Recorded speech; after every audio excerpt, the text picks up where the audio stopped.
Hey gorgeous, welcome back. I am working on my seedling sale for the spring, and I thought it would be fun to bring you along and show you how things develop, how things work together. And this will be the first video where I am going to show you how I am setting up a new space for growing the seedlings and the seeds that I have so far that I am planning to sell in the spring. If you're wondering why doing a seedling sale, why now? Well, in the last few years, especially during the spring, I have found myself in the position of wanting to find more unique plants. And here in central Indiana where I live, I don't really have a lot of nurseries that sell unique flowers. I don't have places where they will sell me white marigolds or cucamelons. And even though this is my first year trying to set up my seedling sale, the thought of selling plants, annual plants, that is, early in the spring, has been playing in my mind for a while. And this year, 2025, is going to be the year for that. If you're new here, this is my 6th year starting plants from seed. I am not new to the process of starting a bunch of plants from seed to plant them outside when it's nice and warm. And in those 6 years, I have perfected a space indoors, which I call my grow room.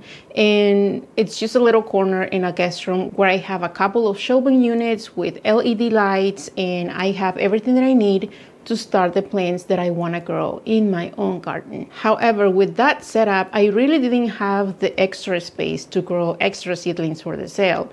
And that's what I decided to add that third shelving unit back there. And let me show you how easy it was to get the thing together. This is the room where I have both shelving units to grow the plants that I will be using for my own garden, for my own backyard. And in the last couple of years, I also added a houseplant here and there. However, being the worst houseplant parent that I am, I decided to let go of that. I am just not the best at keeping plants indoors throughout the years. So I repainted this room and it is nice and bright. I have plenty of windows that make this room really nice and bright, and it's nice and cozy as well. So seeds do well growing here. The 2 shelving units that I have here were purchased from Lowe's, but you can definitely find a couple of the same style on Amazon. I will try to add as many links as possible under the video's description, so check for anything that I mentioned here there. So a couple of weeks ago, I went to Lowe's and they already have a display of many different types of shelving units. They have metal, plastic, and they have different sizes depending on what you need. Now, I don't work for Lowe's, but this is really the best place for me to just grab one if I need it. And even though they didn't have the exact model that I purchased from there a few years ago, they have one that is very similar. And the reason why I like this specific unit is because it's heavy duty. Not that I am going to put anything super heavy here, but I do not want to worry about the size of the plants, or if I have to use something on top of the shelf that is really heavy, I don't have to worry about that. Also, I like that the actual shelves let the light through. Having enough light, having plenty of quality light it's a huge deal here. So I don't want to block the light from going through one shelving unit if I'm able. Also, another thing that I like is that the shelves are nice and deep. I can place 4 of the regular 10 by 20 trays easily here. I don't have to be pushing them out of the way. I don't have to be worried about the trays sticking out from one side or the other. I have a little bit of extra room in the front. I believe that this shelving unit is about 24 inches deep.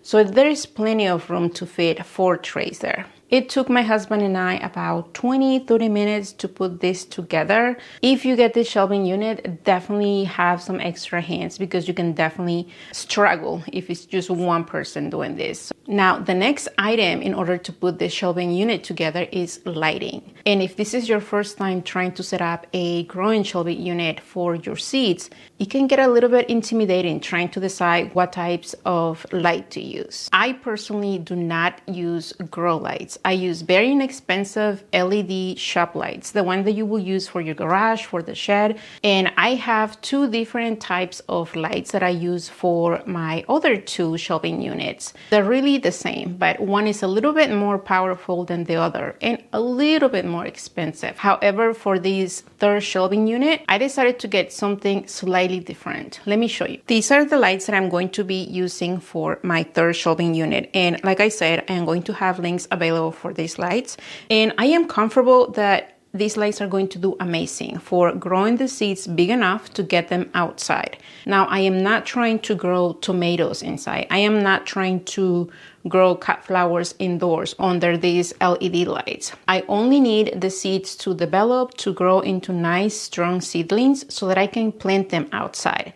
And these lights will do the trick for me. Now, when I was looking for a new type of light, these are the things that I was looking for. I wanted to make sure that were LED shop lights. I'm definitely staying away from fluorescent lights because while they may be super cheap compared to LED, in the long run, they're kind of expensive. I wanted to make sure that the lights that I will get were rated for daylight, meaning the Kelvin number that you see on the package. Something between 5,000 through 6,500 Kelvin, it's ideal. If you cannot find the Kelvin number on your lights, as long as they're rated for daylight, you're good to go. Another thing that I was looking for was to make sure that the lights that I wanted to use were linkable. I'm probably going to be using 2, 3, maybe 4 lights for each shelf here. So hoping to get at least one of these shelving units all linked together will be ideal. And this is just a personal choice. I know a lot of people that use lights that you have to plug in individually, and that is totally fine. For the ones that I want to use, I want to make sure they're linkable. This next part is very important, the lumens.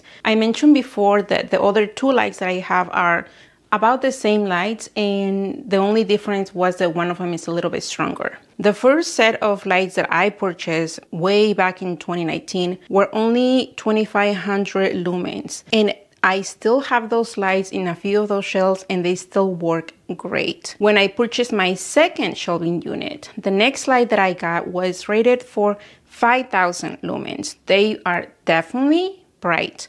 Very, very bright, and they work great. The new lights that I'm showing you here are only rated 4,500 lumens, and I know they're going to do great. These new lights that I ordered came with their own chains, ready to be hung, so it was something very, very easy for me to do. Originally, I was thinking about using 2 of these lights for each shelf, but when I put it together, I realized that the coverage of the 2 lights is not quite plenty for a whole 10 by 20 tray. So I decided to add just 1 more light, a total of 3 for each shelf. And I have no doubts, I am very comfortable having these lights here because I know that they are between the measurements that I need them to be in order to grow the seedlings. If your shelving unit is about 4 feet wide and you wanna check the 3 different lights that I am using here, I will link those below. I have all of those lights, but I didn't have to do the upgrade. This is just a personal choice. I wanted to try these new lights. They look a little bit better in my opinion than the ones that I have, so they're going to work just fine. Throughout the years, I have gathered a collection of pots and trays for starting my seeds, and that's what I'm going to use to start most of the plants that I'm going to be doing for the seedling sale. However, I am still deciding, I'm still thinking what that final size, that final container will be for selling to the people at the sale. I am leaning towards a 2.5-inch container.